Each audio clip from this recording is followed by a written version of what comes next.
dan agar kita sebagai seorang muslim itu menjadikan beliau betul-betul sebagai suri tauladan. Sebagaimana Allah Azza wa Jalla mengingatkan dalam Al-Quran tentang fungsi Nabi SAW, A'udzubillahi minasyaitonirrajim, laqad kana lakum fi rasulillahi uswatun hasanah liman kana yarjullaha wal yawmal akhir wa dzakarallaha katsira. Tolong ayat ini jangan dipotong-potong kalau dibaca, lengkapkan sampai akhir, karena artinya penutupan ayat ini akan mendukung apa yang diinginkan oleh Allah di awal ayat. Sesungguhnya pada diri Rasulullah Muhammad sallallahu alaihi wasallam ada suri tauladan bagi kalian, cara makannya, cara tidurnya, berpakaiannya, segala sesuatu. Jadikan suri tauladan, contohin, ciplak saja.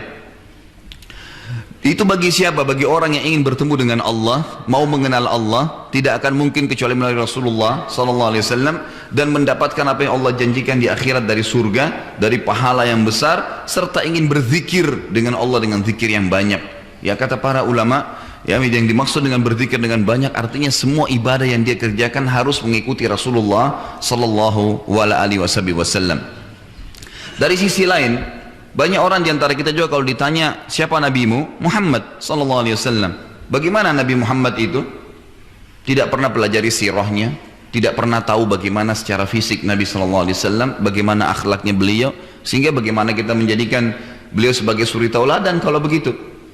Baik, hari ini biidznillah, mudah-mudahan Allah mengikhlaskan niat kita semua, kita coba membedah lebih dalam bagaimana syama'il Muhammadiyah atau ya ciri-ciri Nabi SAW lebih masuk kepada khalqiyah dan khuluqiyah.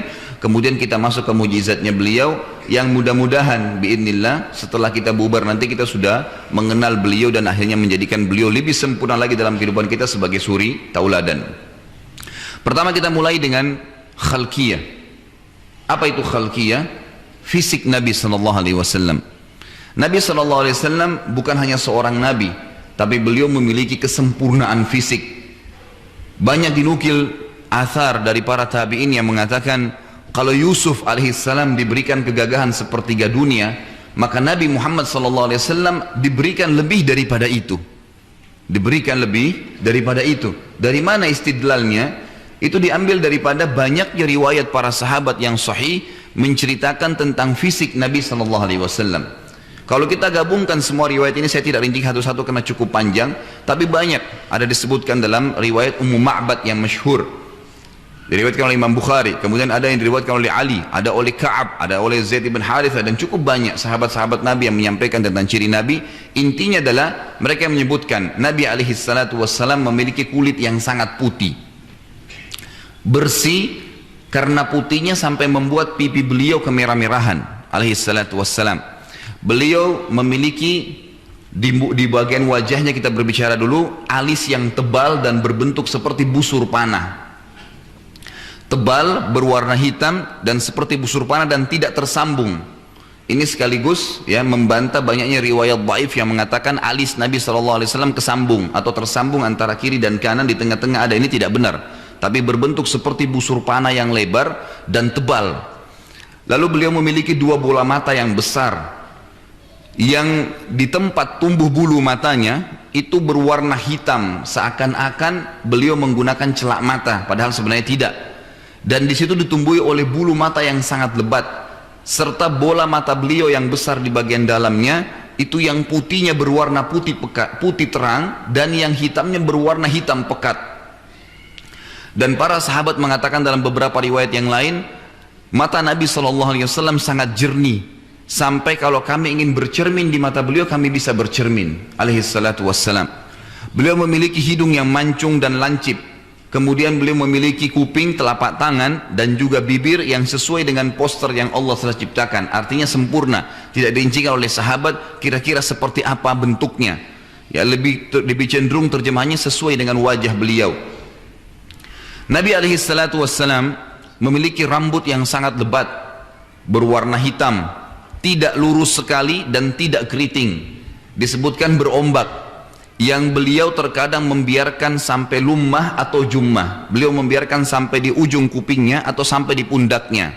Terkadang beliau membiarkan sampai ujung kuping, artinya pendek, seperti kita. Ujung kuping ini maksudnya seperti kalau kita sekarang membiarkan rambut kita standar, ya biasanya belakang ini sama dengan ujung kuping, atau dibiarkan manjang sampai ke pundak beliau alaihissalatu wassalam. Beliau memiliki jenggot yang sangat lebat sampai jenggotnya itu memenuhi dada beliau alaihissalatu wassalam. Di anggota tubuh yang lain juga banyak ditumbuhi oleh bulu-bulu yang lebat di lengan beliau, di dada beliau, dan juga di bagian betis beliau alaihissalatu wassalam. Lalu beliau memiliki pundak yang lebar, pundak yang lebar dan dada yang bidang.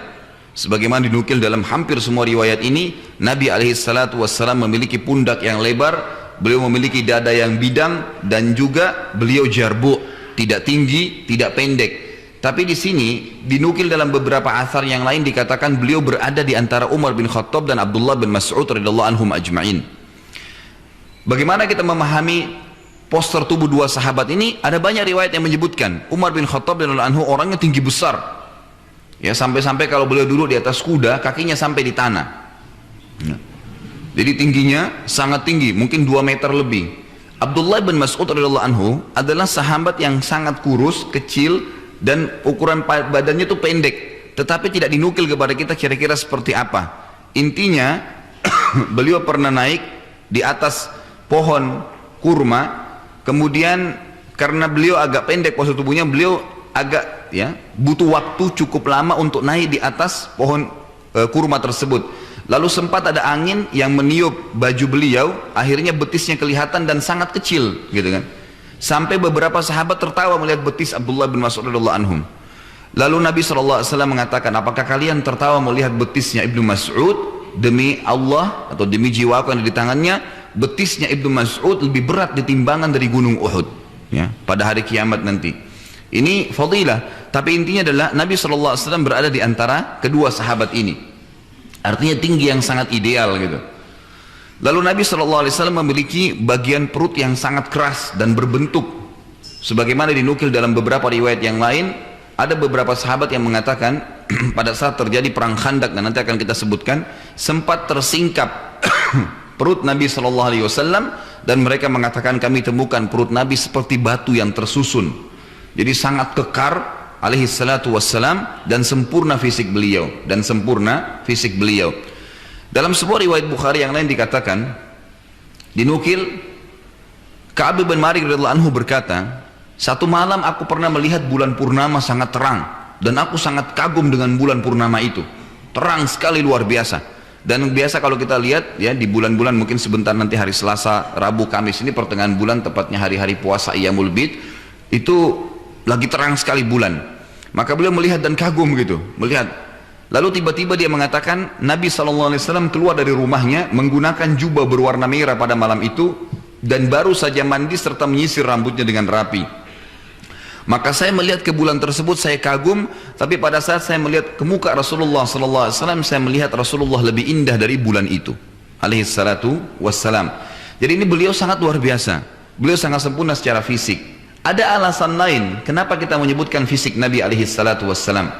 Karena juga ada riwayat yang sahih, riwayat ahli sunan disebutkan, Nabi alaihissalatu wassalam mengatakan, siapa yang melihatku dalam mimpinya, maka berarti itu aku. Ya, itu berarti benar, karena syaitan tidak akan pernah menjelma menjadi aku, tidak akan pernah menjelma menjadi aku. Jadi ini poin penting untuk kita ketahui tentunya.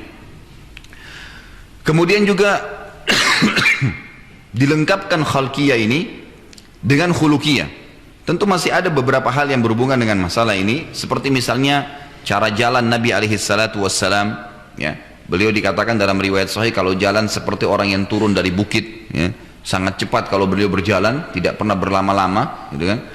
Kemudian beliau kalau jalan seringkali menundukkan pandangannya karena merendahkan diri kepada Allah Azza wa Jal dan jauh dari kesombongan. Beliau selalu memberikan salam kepada anak muda, ya, anak-anak, orang tua.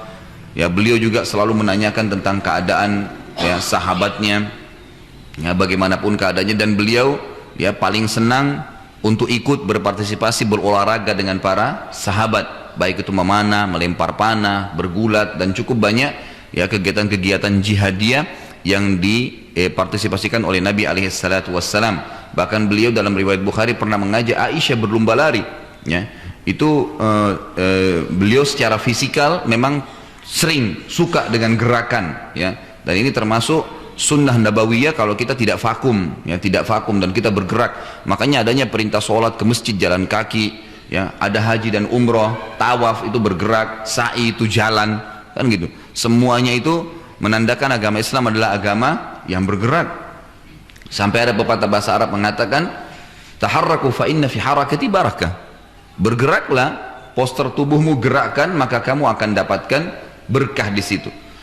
Baik, kita lengkapkan dengan akhlak Nabi SAW atau poin kedua yang namanya khuluqiyah. Beliau bukan cuma sempurna secara fisik, tapi beliau sempurna juga secara akhlak. Kita bisa bayangkan kalau ada orang yang sudah gagah, udah baik, kemampuan ekonominya bagus, kemudian santun luar biasa, baik akhlaknya, tentu luar biasa ini. Jarang sekali kita temukan, kita temukan orang kaya tapi sombong, akhlaknya tidak baik.